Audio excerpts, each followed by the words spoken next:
Jabir bin Samurah menceritakan Nabi SAW menyampaikan, menemui kami dan menyampaikan kepada kami, tidakkah kalian atau dalam kurung akan lebih baik jika membuat saf seperti para malaikat membuat saf di hadapan Rabbnya? Maka kami bertanya, wahai Rasulullah, bagaimana para malaikat membuat dan mengatur saf di hadapan Rabbnya? Maka beliau SAW bersabda, mereka menyempurnakan saf-saf pertama dan saling merapatkan safnya. Ada putnot nomor 104 di bawah diriwayatkan oleh Imam Muslim. Nah ini hadits ini mulia sekali ya. Tentu semua hadits itu mulia, tapi hadits ini menunjukkan bahwasanya orang yang mengatur saf itu sama dengan para malaikat. Mulia sekali. Malaikat tentu makhluk Allah yang mulia gitu ya. Ini mirip dengan lafaz Nabi SAW, orang yang mahir membaca Al-Quran bersama dengan para malaikat yang mulia gitu ya. Jadi bukan mustahil manusia itu termuliakan sebagaimana dimuliakannya para malaikat asal mereka tunduk dan patuh kepada Allah Subhanahu wa taala. Yuk jadi bagian dari dakwah kami. Dukung operasional dakwah dan sosial kami, raih pahala amal jariah yang terus mengalir sampai hari kiamat. Assalamualaikum warahmatullahi wabarakatuh. Alhamdulillah, selalu saja kita memuji dan memuja Allah atas segala nikmat yang Allah limpahkan kepada kita. Dan tentu itu adalah kewajiban setiap muslim, bagaimana dia bersyukur dan berterima kasih kepada Tuhan yang Maha Pemurah, yang selalu tidak pernah berhenti mengurus dan memenuhi kebutuhan-kebutuhannya. Dari mulai lahir sampai salah seorang di antara kita meninggal dunia. Dan Allah Subhanahu wa taala dengan kemahamurahannya membolehkan kita menikmati apapun yang Allah siapkan selama itu yang dibolehkan olehnya. Dan tentu yang dibolehkan jauh lebih banyak daripada yang dilarang. Dan yang dilarang itu hanya sekedar sebagai ujian, serta juga kita mensyukurinya. Dan nikmat yang besar tidak pernah kita lupa untuk mengingatkan adalah nikmat Islam dan iman. Pertahankan ini saudaraku seiman. Dan itu semua kita lakukan karena ketundukan kita kepada Allah Subhanahu wa taala. Terapkan dalam keseharian kita semua syariat Islam. Yang halal kita nikmati, yang haram kita jauhi, yang diperintahkan kita sibukkan waktu kita untuk mengerjakannya, dan yang dilarang kita menjauhi semaksimal mungkin kita mampu. Dan siapapun di antara kita yang sedang terjerumus dalam pelanggaran, maka segera kembali kepada Allah, Tuhannya Allah Subhanahu wa taala, bertaubat dan juga memohon maaf kepadanya, lalu memperbaiki apapun yang sudah salah sehingga dia bertemu dengan Allah Subhanahu wa taala kelak bisa mendapatkan surga yang abadi di sana atau di akhirat. Allahumma amin. Selanjutnya kita panjatkan salam hormat kita kepada Rasulullah, utusan Allah Muhammad sallallahu alaihi wa ala alihi wa sahbihi wasallam, sebagaimana Allah telah perintahkan kita untuk mengucapkan salam hormat tersebut, dan sebagai bentuk penghormatan terhadap manusia yang terbaik ini yang telah menyampaikan kepada kita syariat Allah Subhanahu wa taala. Seperti biasa, bila Allah SWT mudahkan, kita akan melanjutkan buku kita, menghidupkan sunnah-sunnah yang terlupakan, yang ditulis oleh Haifa bin Abdullah Ar-Rashid. Dan kita akan masuk sekarang di poin D, tentang masalah meluruskan saf-saf sholat. Meluruskan saf-saf sholat. Perlu kami ingatkan bahwasanya yang lalu adalah kita sudah membahas tentang masalah sholat tahiyat masjid sebelum menyalami jamaah. Ya. Dan juga ada bahasan sebelumnya tentang masalah sholat dengan bersandal, bersepatu, dan sejenisnya yang suci. Ini sudah panjang lebar kita jelaskan, tentunya kita tidak ingatkan kembali atau kita tidak ulangi. Sekarang kita akan melanjutkan di poin D-nya. Kita akan melanjutkan bedah buku kita seperti biasa, teman-teman sekalian, kadang-kadang offline, kadang-kadang online, dan kali ini ada kajian online tentunya. Membedah buku menghidupkan sunnah-sunnah yang terlupakan yang ditulis oleh Haifar binti Abdullah Ar-Rashid. Dan kita akan masuk di poin D, masalah meluruskan saf-saf sholat. Nah, ini juga sunnah yang banyak terlupakan di tengah-tengah kaum muslimin. Sampai hari ini kita masih lihat sering kali mereka berantakan dari sisi penataan safnya. Ada yang maju, ada yang mundur, tidak rata, tidak rapat. Semua ini karena bisa saja kejahilan atau ketidakpedulian. Sementara ini adalah bagian daripada ajaran manusia mulia yang kita semua cintai, Nabi Muhammad SAW. Salah satu bentuk cinta kita kepada beliau SAW adalah kita menjalankan sunnah-sunnah beliau dan tidak menganggap remehnya. Kalaupun Anda belum sempat melakukannya, bukan berarti Anda meninggalkannya secara totalitas. Tapi bagaimana Anda berusaha dan memohon kepada Allah Subhanahu wa taala agar dimudahkan mengamalkan sunnah-sunnah tersebut. Lebih bagus lagi tentunya kalau Anda istiqomah, konsisten mempertahankan sampai Anda meninggal. Kalau tidak, paling tidak Anda pernah mengerjakan selama hidup Anda. Kalau itu adalah sunnah-sunnah beliau yang secara fikih hukumnya sunnah. Artinya kalau dikerjakan berpahala, ditinggalkan tidak berdosa. Tapi kalau sunnah beliau yang merupakan hukumnya wajib secara fikih, maka ini tidak ada pilihan kecuali Anda harus mengerjakannya. Baik, saf-saf sholat ini salah satu hal yang harus diperhatikan oleh kaum muslimin. Ini ciri khas kita, ciri khas kaum muslimin. di mana mereka menghadap kepada Tuhannya sebagaimana para malaikat menghadap kepada Allah Subhanahu wa taala. Dan Nabi SAW mengingatkan dalam sebuah hadis, tidakkah kalian merapikan dan mengatur saf kalian sebagaimana malaikat mengatur saf di hadapan Tuhannya. Dan itu diajarkan Nabi SAW, yaitu dipenuhi saf yang satu, kemudian baru dibuat saf yang kedua, baru yang ketiga, dan seterusnya. Dan kita betul-betul rapi, rapat, ya, karena memang begitu perintahnya, dan tujuannya untuk melakukan perintah Allah, dan tunduk serta terlihat patuh di hadapannya. Nah, ini poin penting yang harus diperhatikan dalam masalah saf. Saya langsung saja bacakan apa yang dikatakan oleh penulis di sini di halaman 73, bagi yang pegang bukunya, di poin D, meluruskan saf-saf salat. Kata beliau, siapapun yang mencermati apa yang dilakukan Nabi SAW maupun para khalifah setelahnya yang memperhatikan urusan saf-saf dalam salat dan memerintahkan untuk meluruskannya, serta begitu pula perhatian mereka dalam hal tersebut, lalu membandingkannya dengan perilaku para imam sholat yang dilihatnya saat ini atau di hari-hari ini, tentu dia akan menemukan begitu banyak perbedaan yang amat mencolok antara petunjuk Nabi SAW dan apa yang dilakukan oleh para imam itu. Kemudian tanda kutip, semoga Allah Subhanahu Wa Taala memberi hidayah kepada kita dan mereka ke jalan yang lurus. Oleh sebab itu, kata penulis, saya ingin memaparkan beberapa hadis dan athar yang menerangkan hal ini secara jelas. Jadi seakan-akan penulis ingin singgung di sini, di awal paragraf di poin D tentang masalah meluruskan saf-saf salat ini, ya, berapa banyak orang yang meninggalkan sunnah ini, bahkan baik dari imam ataupun makmumnya. Imamnya tidak mengingatkan makmumnya, makmumnya juga tidak mengikuti instruksi imam, atau bahkan dua-duanya tidak peduli. Imamnya maju langsung takbir, mau berantakan safnya, maka imam bertanggung jawab. Atau imam sudah ingatkan tapi makmum tidak mau mendengar, gitu ya. Sehingga akhirnya saf ini tidak menjadi satu hal yang merupakan skala prioritas. Dan ini keliru tentunya, ya. Dan kalau kita mempertemukan itu dengan dalil-dalil yang ada yang akan kita bacakan sebentar lagi, maka kita temukan baik imam ataupun makmum yang keliru dalam saf ini betul-betul jauh dari panduan Nabi SAW. Padahal sholat ini rutin dikerjakan setiap hari. Minimal sekali kalau wajib adalah 5 waktu sholat. Dan kalau ditambah dengan sunnahnya tentu lebih banyak daripada itu. Ibnu Utsaimin atau seorang ulama yang bernama Ibnu Utsaimin rahimahullah menyebutkan dalam fatwa beliau, fatwa di garis miring maksudnya nama buku beliau, kumpulan fatwa-fatwanya, fatwa-fatwa penting berkaitan dengan persoalan meluruskan saf-saf sholat. Ya, tanda kutip di sini beliau mengatakan para imam sholat sekarang tidak melakukan atau memerintahkan makmum untuk meluruskan saf-saf terlebih dahulu. Seandainya imam-imam itu melakukannya, niscaya para makmum akan melakukan dan mengikuti mereka. Sungguh sunnah Nabi SAW ini harus diikuti. Karena itulah para imam sholat diharuskan memperhatikan masalah meluruskan saf-saf dalam sholat. Bermula dari imam, kemudian makmumnya. Kalau imam sudah menyampaikan dengan beberapa lafaz yang nanti kita dengarkan dalam hadis, sawu sufufakum, akimu sufufakum, ya, watarasu, ya, luruskan saf kalian, rapatkan. Maka berarti imam sudah, ya, bertanggung jawab di sini. Dan dia coba memperhatikan kalau ada jemaah yang kurang rapi, kurang rapat, maka dia perintahkan untuk merapikan saf sebagaimana dicontohkan oleh Nabi SAW. Dan dengan ini imam lepas tanggung jawab di hadapan Allah pada hari kiamat. Kalau masih ada makmumnya yang ngeyel gitu ya. Nah, bagi makmum juga mereka wajib mendengarkan imamnya. Ya, kalau mereka ikuti maka mereka dapat pahala, tapi kalau mereka tidak mau dengar maka dapat dosa. Dan ada keadaan dua-duanya mendapatkan dosa. Imam tidak peduli, makmum juga tidak peduli. Maka saf sholat yang penting sudah sholat, mau rapi mau tidak, ya mau rapat mau tidak, yang penting sholat, maka ini dua-duanya akan bertanggung jawab di hadapan Allah Subhanahu wa Ta'ala. Di antara hadis mulia yang harus diperhatikan dalam masalah saf adalah hadis yang pertama dari Anas bin Malik radhiyallahu anhu, dia berkata, "Uqimatis shalah fa aqbala alaina Rasulullah sallallahu alaihi wasallam biwajhi faqala aqimu sufufakum wa tarasu fa inni arakum min wara'i dhahri." Artinya ketika iqamat, sholat dikumandangkan, maka Rasulullah SAW menghadap ke arah kami. Kemudian beliau bersabda, luruskanlah saf-saf kalian dan rapatkanlah. Karena sungguhnya aku melihat kalian dari belakang punggungku.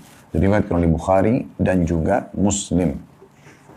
Riwayat ini, saudaraku seiman, dan riwayat-riwayat yang lain, nanti kita akan bahas sampai riwayat ke-8 yang diangkat oleh penulis berhubungan dengan masalah saf ini, memberikan pelajaran kepada kita. Kalau riwayat yang pertama yaitu kedudukan Anas bin Malik radhiyallahu anhu, di mana beliau yang menyampaikan tentang kronologis kejadian ini di masa Nabi Muhammad SAW. Pelajaran yang kedua, pentingnya ada iqamah salat, ya, yang merupakan penyempurna terhadap azan tentunya. Setelah azan, antara azan iqamah ada ya, doa dan iqamah dikumandangkan untuk mendirikan sholat wajib. Pelajaran yang ketiga, pentingnya seorang imam sebelum takbiratul ihram memimpin sholat, maka mengucapkan apa yang disampaikan oleh Nabi SAW ini. Aqimu sufufakum wa tarasu. Ya, ini disebutkan dalam bahasa Arab. Ya. Bisa juga diterjemahkan ke bahasa Indonesia. Aqimu sufufakum artinya luruskan saf-saf kalian. Wa tarasu rapatkan.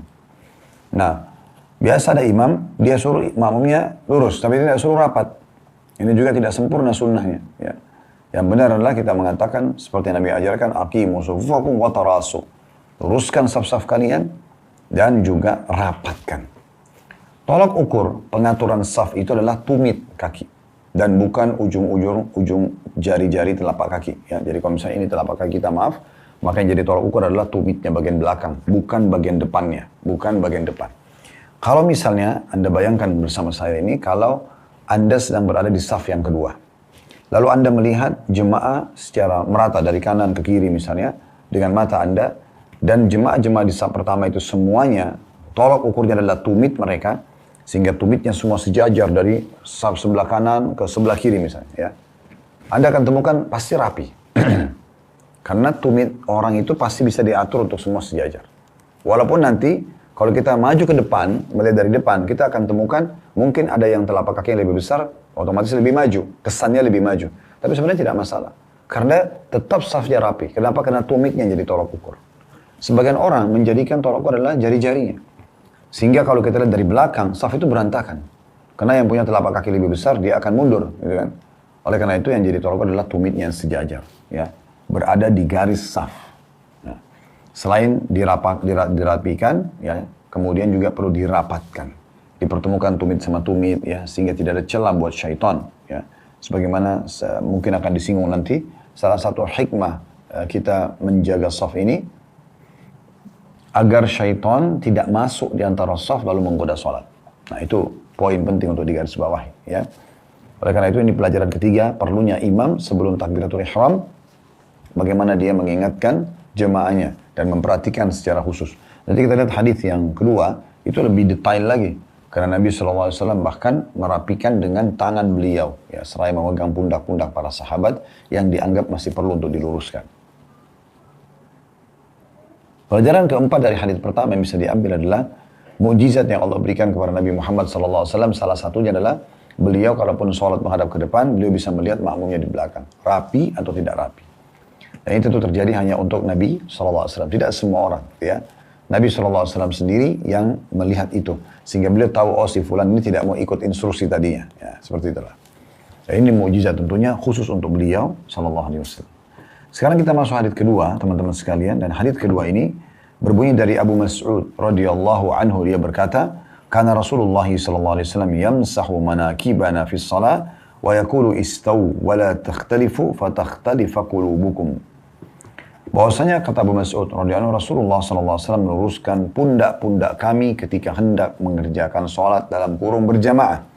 Seraya beliau bersabda, "Luruskan saf-saf kalian dan janganlah berbeda-beda atau tidak lurus, sehingga hati kalian pun menjadi berbeda-beda atau berpecah belah."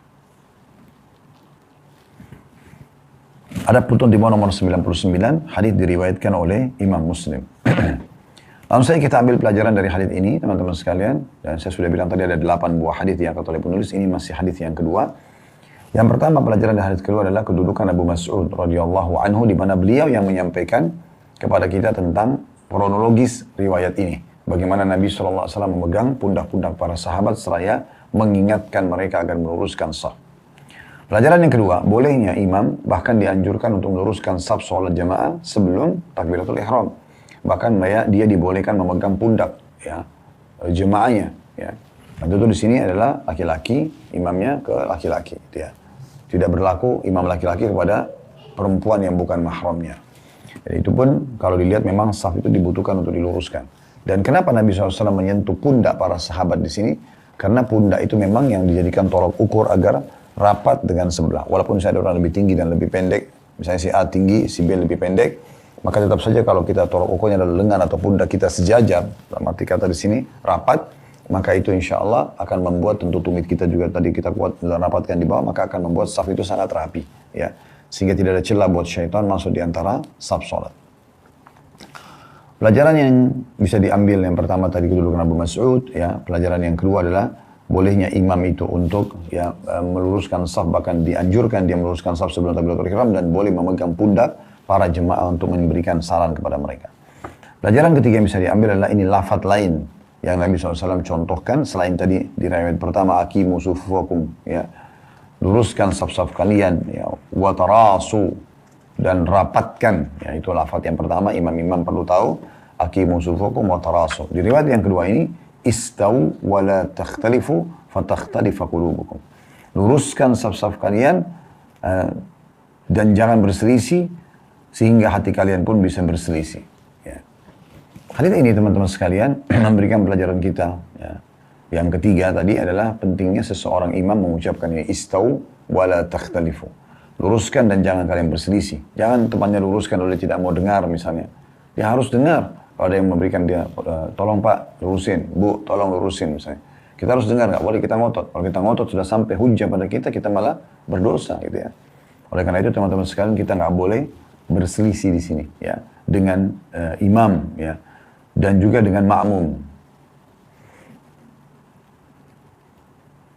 Dan Nabi SAW mengingatkan, kalau kalian berselisih dalam masalah shaf, maka hati kalian pun akan berselisih. Dan ini sebagian ulama mendatangkan sebuah faedah penting dalam masalah ini dari potongan akhir hadis. La takhtalifu wa takhtalifa qulubukum, dan kalian berselisih karena akan hati kalian juga akan berselisih. Ini kita bisa jadikan sebagai faedah nomor 4. Bahwasanya memang perpecahan umat ini bermula daripada pengaturan saf. Ya.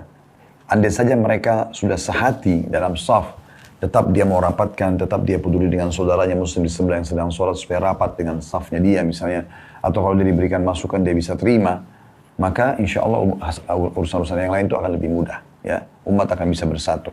Jadi ini perlu kita garis bawahi benar-benar kalau kita dalam kondisi ya mengatur dan sepakat saf itu rapi dan rapat, maka akan membuat hilangnya perselisihan di antara kita.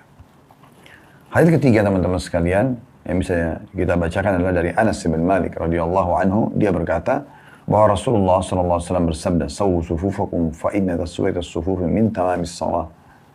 Luruskan saf-saf kalian karena sungguhnya lurusnya saf-saf itu termasuk kesempurnaan sholat. Hadis diriwayatkan oleh Bukhari dan juga Muslim di footnote nomor 100 di bawah. Di sini langsung aja kita ambil pelajaran pentingnya juga seorang imam untuk menggunakan varian daripada lafaz-lafaz ini ya.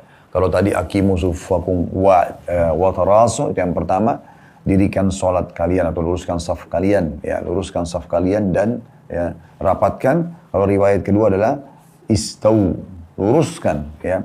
Wala takhtalifu, jangan kalian berselisih, fatakhtalifa qulubukum, maka hati kalian juga akan berselisih. Dan riwayat yang ketiga sekarang adalah kata Nabi SAW, sawu sufufakum fa inna taswiyatis sufufi min tamamis shalah. Dikatakan adalah luruskan saf-saf kalian karena sungguhnya lurusnya saf-saf itu termasuk kesempurnaan sholat. Diriwayatkan oleh Bukhari Muslim. Lafaz ini ya, sawu sufufakum fa inna taswiyatis sufufi min tamamis shalah. Dalam riwayat lain, min iqamatis shalah. Luruskan saf-saf kalian, ya. Karena sungguhnya meluruskan saf itu bagian daripada kesempurnaan sholat. Dalam riwayat lain, bagian daripada mendirikan sholat. Nah, ada sebagian ulama yang menganggap ini adalah sunnah, ada sebagian ulama mengatakan ini adalah wajib. Mengatur saf. Kalau orang sengaja tidak mau mengatur saf, termasuk dalam saf, ini bisa mengganggu ya, hubungan dia dengan Allah Subhanahu wa Ta'ala, karena Allah melarangnya. Serta juga dia bisa saja berdosa, ya. Dalam pendapat sebagian ulama. Dari sini kita bisa ambil pelajaran adanya lafaz ini yang dianjurkan untuk dibaca oleh imam, ya, yaitu sawu sufufakum, luruskan saf kalian, fa inna taswiyatus sufuf min iqamatis shalah atau min tamamis shalah. Sesungguhnya luruskan saf itu termasuk kesempurnaan salat, ya, atau termasuk daripada ya, kewajiban dalam mengerjakan salat. Pelajaran kedua yang bisa diambil selain lafaz ini adalah bagaimana dihubungkan di sini antara sempurnanya salat ya, itu dengan safnya rapi. Dan ini perlu digarisbawahi, ini menandakan berarti karena sholat itu dianggap definisinya mulai dari takbiratul ihram sampai salam, maka berarti kita harus menjaga juga saf ini, karena dia bagian dari sholat dari rakaat pertama sampai rakaat terakhir. Sholat subuh sampai Anda salam. Ya, sholat duhur juga begitu, sholat asar begitu, maghrib dan juga isya begitu. Hadis keempat teman-teman sekalian dari Abu Hurairah radhiyallahu anhu, dia berkata bahwa Rasulullah SAW bersabda, "Aqimus shaffa fis shalah, fa inna iqamatas shaffi min husnis shalah." Luruskan saf dalam salat, karena sesungguhnya lurusnya saf itu termasuk kebaikan dalam salat atau kebaikan salat. Bisa dikatakan kesempurnaan salat. Dari hadis ini maksudnya kita ambil pelajaran teman-teman sekalian, adanya perintah dari Nabi SAW untuk imam melakukan ini. Mengatakan aqimus shaffa fis shalah. Dirikanlah dan luruskanlah saf itu dalam salat. Ya, sesungguhnya ya, mendirikan saf itu termasuk daripada kesempurnaan salat. Ini termasuk disunnahkan ucapkan. Jadi sudah kita sebutkan sekarang ada 4 lafaz yang berbeda dari Nabi SAW yang harusnya imam ucapkan. Yang pertama tadi, aqimu sufufakum wa tarasu. Luruskan saf kalian dan rapatkan. Dan yang kedua tadi adalah bagaimana Nabi SAW mengatakan istaw wa la takhtalifu fa takhtalifa qulubakum. Luruskan saf kalian dan jangan berselisih karena itu akan membuat hati kalian pun berselisih. Lafaz yang ketiga adalah sawu sufufakum wa inna taswiyatus sufuf min tamamis shalah. Luruskan saf kalian, karena meluruskan saf bagian daripada kesempurnaan sholat.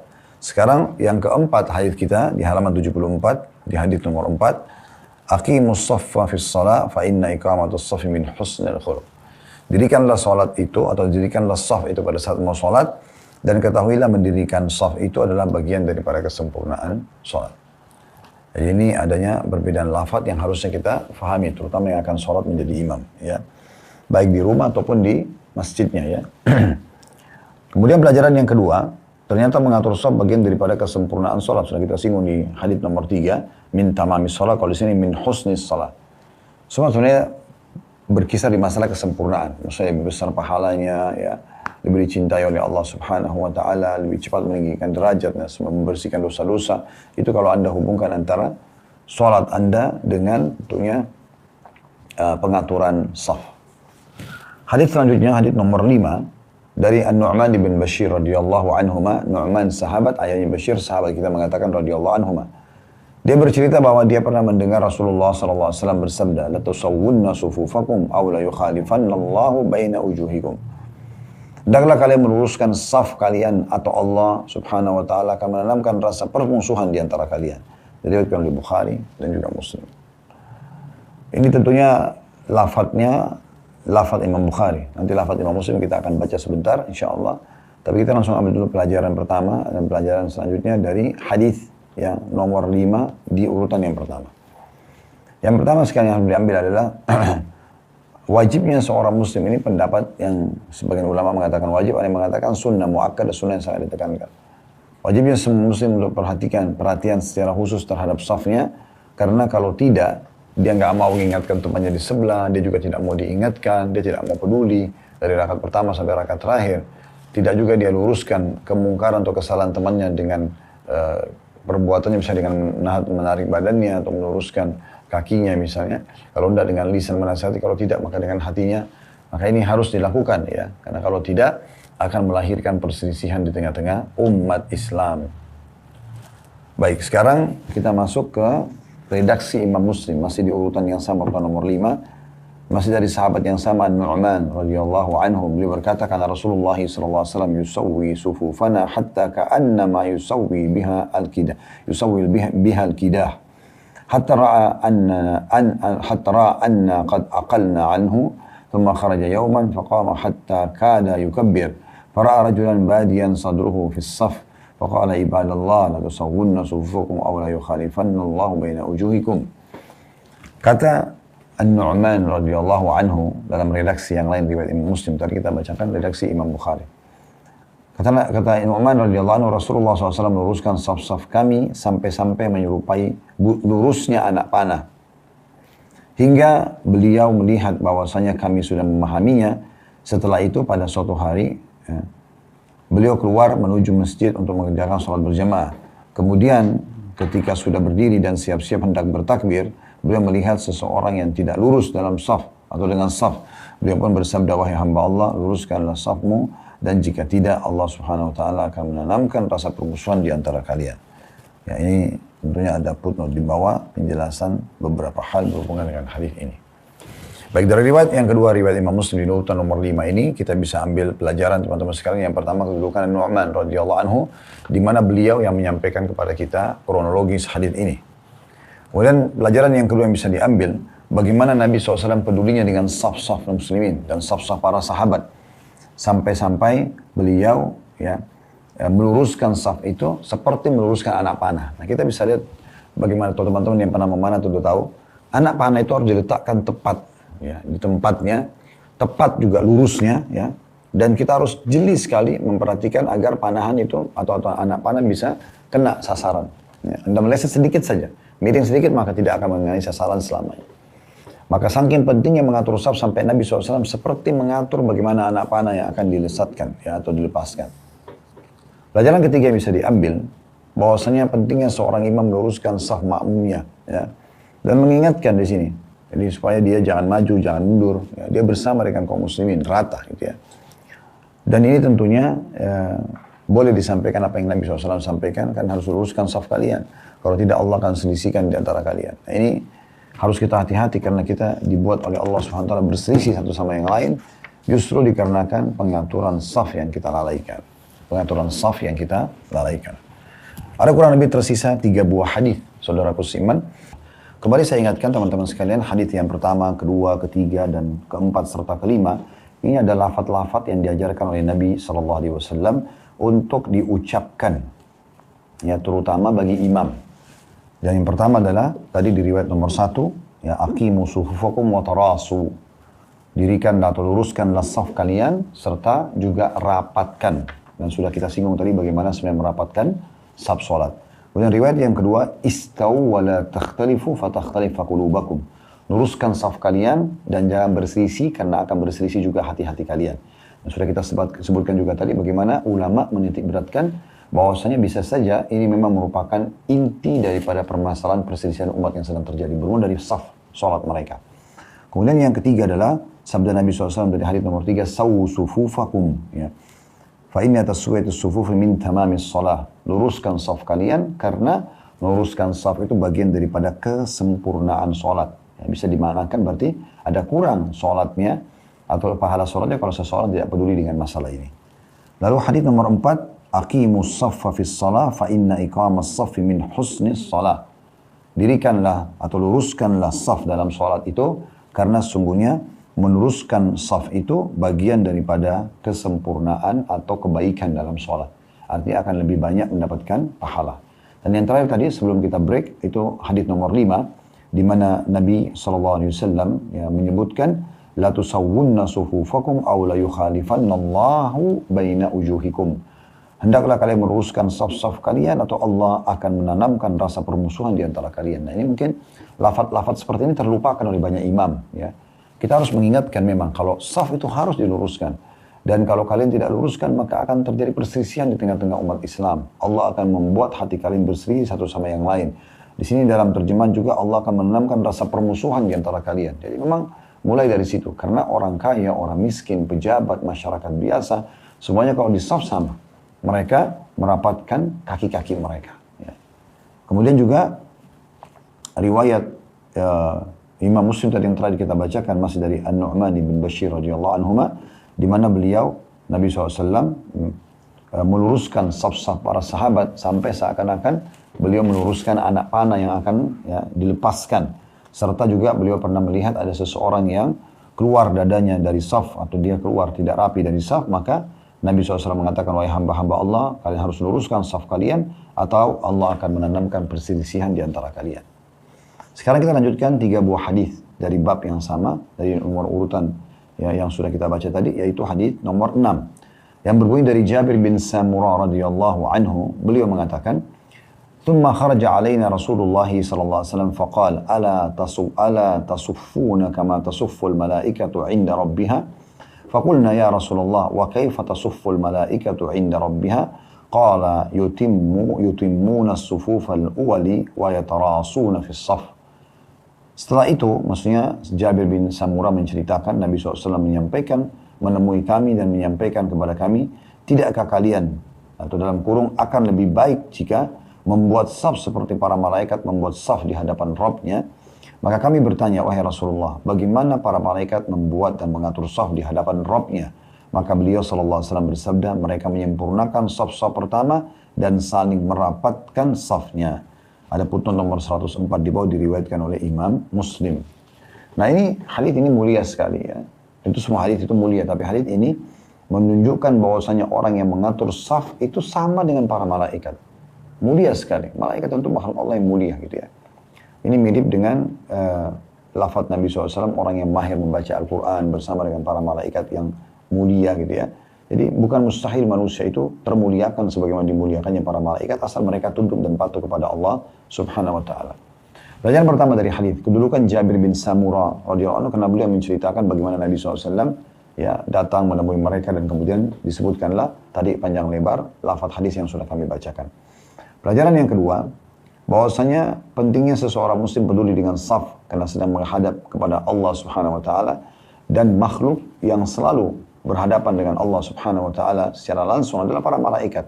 Sementara kita manusia tertutup atau masih terhijab mata kita. Kita belum bisa melihat Allah Subhanahu wa taala.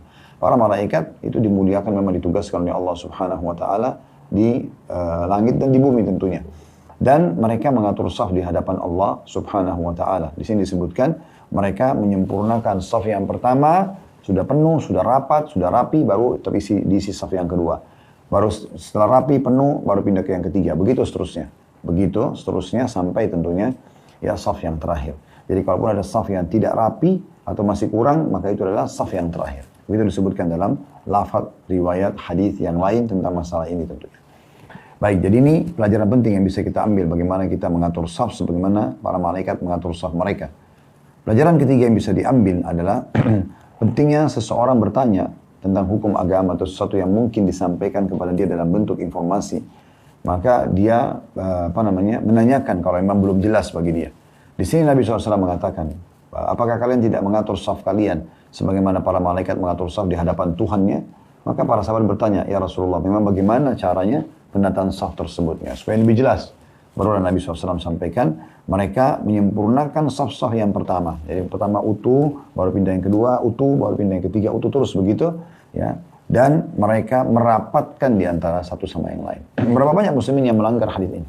Ya. Yang di sana kosong safnya, dia sudah buat saf yang kedua. Belum terisi. Apalagi dia meninggalkan bagi laki-laki saf yang pertama. Sementara Nabi SAW mengatakan dalam sebuah hadis yang mulia, "Lo ya'lamun nasu ma fi nida'i was-safil awwal atauhuma walau habbah." Kalau manusia mengetahui apa yang dijanjikan oleh Allah Subhanahu wa taala di azan dan saf pertama, ya, kemudian pasti mereka akan mendatangi walaupun merangkak. Dalam riwayat lain, mereka tidak bisa dapat kecuali an yastahimu, mereka berundi, maka mereka akan berundi. Yastahamu alaih. Ya. Jadi ini berarti menandakan ada sesuatu yang sangat mahal di situ ya, supaya kita jangan kehilangan saf, ya, terutama laki-laki di sini. Dan bagaimana mereka peduli sekali dengan saf tersebut. Jangan buat saf baru selama saf ada yang kosong di depan. Dan pengaturan saf ini sebagai tambahan informasi saudara Kusim adalah dimulai dari belakang imam. Jadi imam lalu di belakang, dan harus di belakang imam ini orang yang paling faham tentang Al-Quran, faham tentang agama. Sehingga kalau imam berhalangan dia bisa menggantikannya. Itu dari belakang imam ke sebelah kanan. Ya. Sampai penuh baru dimulai sebelah kiri sampai penuh. Rapat semuanya, rapi semuanya, jangan ada celah. Bahkan dalam hadis yang lain kata Nabi SAW, ya ringankanlah, lunakkanlah pundak-pundak kalian untuk saudara kalian. Jadi jangan kita merasa sudah sempit nih, padahal sebenarnya masih bisa saudara kita masuk di situ. Maka masukkan dia, supaya betul-betul tertutup rapat. Di dalam riwayat yang lain, ya, Nabi SAW mengatakan sesungguhnya syaitan itu masuk ke dalam saf sebagaimana anak-anak domba nyelip di antara domba-domba yang dewasa. Maka jangan biarkan ada celah buat syaitan, dia bisa masuk sehingga menggoda sholat kita. Nah ini poin-poin penting yang harus diperhatikan teman-teman sekalian. Jadi bukan hanya sekedar sholat saja tanpa memperhatikan masalah saf. Sedangkan saudara kita saya di depan misalnya batal wudunya, maka yang di belakang maju untuk mengisinya. Dan langkah kaki yang termulia di muka bumi adalah langkah kaki yang menutup saf-saf sholat. Gitu ya. Jadi Anda maju pada saat orang itu batal wudu, dia keluar, atau dia meninggal, atau dia sakit tiba-tiba. Dan akhirnya dipikul keluar dari masjid. Ada kosong, Anda maju melangkah. Dan itu langkah yang tidak membatalkan sholat. Hadis ketujuh teman-teman sekalian, berbunyi dari Malik bin Abu Amir radhiyallahu anhu, dia berkata, pernah mendengarkan Utsman bin Affan radhiyallahu anhu berkata, "Istawu wa hadu bainal manakib fa inna min tamamis salati iqamatus shaf." Qala wa kana la yukabbiru hatta ya'tihi rijalun qad wakkalahum bi taswiyati as-sufuf yukhbirunahu annaha qad istawat fayukabbir. Luruskanlah, ya, ini kata Utsman. Jadi Malik bin Abu Amir mendengar Utsman bin Affan pada saat mau mengimami sholat. Beliau mengatakan, luruskan dan sejajarkan pundak-pundak kalian. Karena di antara sempurnanya sholat adalah lurusnya saf. Malik bin Abu Amir yang meriwayatkan hadits ini kepada kita berkata, sungguh Utsman tidak akan bertakbiratul ihram hingga orang-orang yang ditugasi untuk meluruskan saf memberitahukannya bahwa saf-saf sholat sudah lurus. Kemudian barulah dia bertakbiratul ihram. Hadis riwayat Abu Razzaq dalam Musannaf dan Ibnu Abi Syaibah dan dinyatakan sanadnya sahih. Riwayat ini langsung saja kita ambil pelajarannya teman-teman sekalian. Yang pertama adalah kedudukan Malik bin Abu Amir, seorang tabi'in yang masyhur, bagaimana dia menukil kisah kejadian ini pada saat Utsman bin Affan akan mengimami sholat. Dan yang paling dekat di sini maknanya adalah pada saat beliau menjadi khalifah. Karena umumnya yang menjadi pemimpin itu menjadi imam, ya. Nabi SAW pada saat menjadi pemimpin di Madinah, selain beliau Nabi, beliau juga menunjukkan kepada umat yang memimpin, yang sholat adalah pemimpin wilayah tersebut. Kemudian Khulafaur Rasyidin, Abu Bakar, Umar, Utsman, dan Ali. Nah, ini Utsman sekarang kita bahas, ya. Mereka juga sama. Mereka menjadi imam di masjid, jami' di negeri atau di ibu kota mereka. Nah, ini perlu untuk diperhatikan.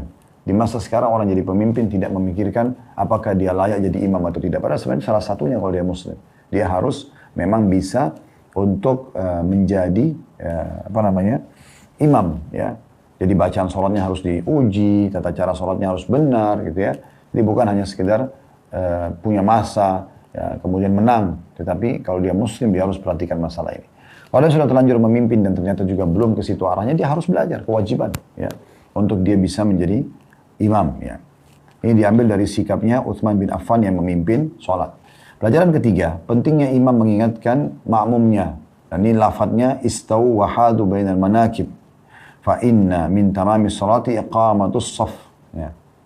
Luruskan saf kalian. Nah, rapatkan pundak-pundak kalian, untuk sejajarkan pundak-pundak kalian. Ya.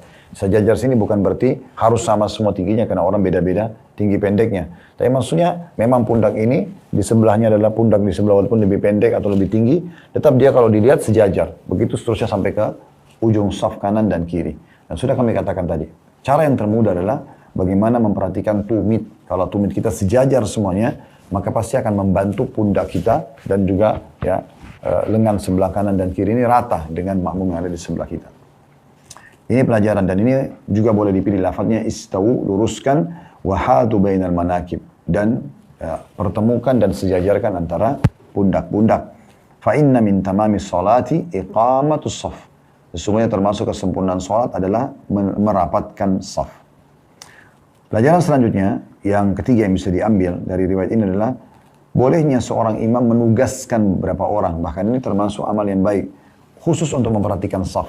Jadi misalnya, kalau Anda ada di satu masjid misalnya, ada yang Anda tugaskan sebagai imam, coba perhatikan saf nomor 2, nomor 3, nomor 4 misalnya. Mereka menyisir rapi, oh semua sudah rapi nih, ya. Baru kemudian mereka melapor kalau sudah rapi saf.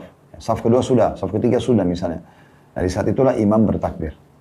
Ya, ini termasuk amal yang baik, karena nanti dia akan bertanggung jawab depan Allah Subhanahu wa taala bagaimana dia memimpin sholat sementara safnya tidak rapat, ya. Idealnya kalau Anda bangun masjid juga, Anda coba buat bagian saf itu, ya, bagian yang diinjak dengan kaki itu berwarna beda dengan umumnya karpet di masjid. Contoh misalnya ada memang beberapa sejadah ataupun karpet di masjid saya lihat itu memang sudah ada kotak safnya. Ini mempermudah makmum untuk bisa masuk dalam kotak tersebut dan jangan maju, jangan juga keluar, sehingga dia sejajar dengan temannya. Pelajaran selanjutnya yang bisa diambil tentunya dari perbuatan Utsman bin Affan, bahwasanya imam tidak bertakbir sampai dia pastikan makmumnya semua sudah lurus, ya. Dan tentu di sini imam harus merasa dia bertanggung jawab di hadapan Allah Subhanahu wa taala, ya. Karena kalau dia tidak merasa bertanggung jawab, dia akan menganggap remeh masalah ini. Ya, terserah makmumnya mau safnya rapi atau tidak, terserah. Dan kalau dia sudah sampaikan, tadi kami sampaikan di awal mukadimah tentang saf ini, kalau dia sudah sampaikan ternyata ada saja, ya, di antara jemaah yang ngeyel, maka dia sudah lepas tanggung jawab hari kiamat. Allahu a'lam. Hadis terakhir dalam masalah saf ini adalah hadis nomor 8. berbunyi dari Abu Uthman An-Nahdi. Dia berkata, kuntu, rahimahullah, ini seorang tabi'in, dia berkata, kuntu fi man yuqimu Umar bin Khattab quddamahu liiqamati saf. Aku termasuk orang yang didugasi Umar bin Khattab di depannya untuk meneruskan saf-saf salat. Hadis ini diriwayatkan oleh Ibnu Abi Syaibah. Ya. Riwayat ini detail sekali walaupun pendek ya.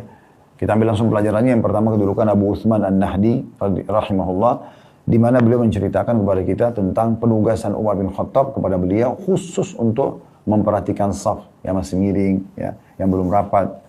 Nanti kalau sudah selesai dilaporkan kepada imam, baru imam takbir. Pelajaran kedua, pedulinya Umar bin Khattab terhadap saf sampai beliau menugaskan pegawai khusus untuk bisa ya meluruskan saf-saf, gitu ya. Kemudian pelajaran yang ketiga yang bisa diambil dari riwayat ini, perlunya seseorang muslim ya, memperhatikan secara pribadi kalau dia punya kewajiban memperhatikan saf. Mengingatkan teman satu sama yang lain ya.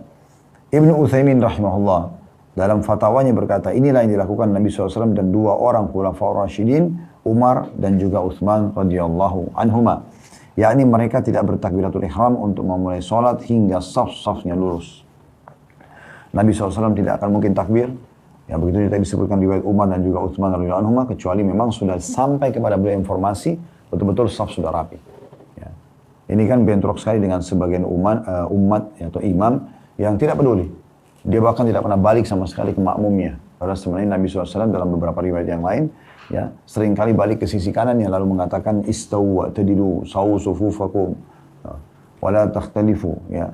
Wa takhtalifa qulubakum misalnya. Nabi SAW sampaikan dalam kondisi beliau memperhatikan makmumnya. Dan jangan merasa bersalah ya sebagai imam. Karena saya lihat sebagian imam mungkin merasa tidak enak sama jemaahnya. Enggak. Anda balik ke makmum, Anda lihat. Bapak yang sebelah sana tolong maju sedikit. Bapak yang sebelah sini tolong begini. Ibu-ibu tolong diperhatikan safnya. Dan Anda akan bertanggung jawab kepada Allah dalam masalah ini. Dan salah satu penyebab khusyuknya sholat dan kesempurnaan sholat justru dengan saf yang rapi. Baik teman-teman sekalian, ini mungkin yang bisa kita bahas ya pada kesempatan ini. Jadi kita cukupkan dulu. Kedepannya insya Allah kita akan bahas poin E tentang bacaan dalam sholat. Dan nanti ada penjelasan-penjelasan beberapa istilah dalam bagian-bagian ayat Al-Quran yang harus kita perhatikan. Kalau benar dari Allah silahkan diamalkan. Kalau ada salah dari saya tolong dimaafkan dan saya istighfar kepada Allah Subhanahu Wa Taala. Subhanakallahumma bihamdika asyhadu an la ilaha illa anta astaghfiruka wa atubu ilaik. Wassalamualaikum warahmatullahi wabarakatuh.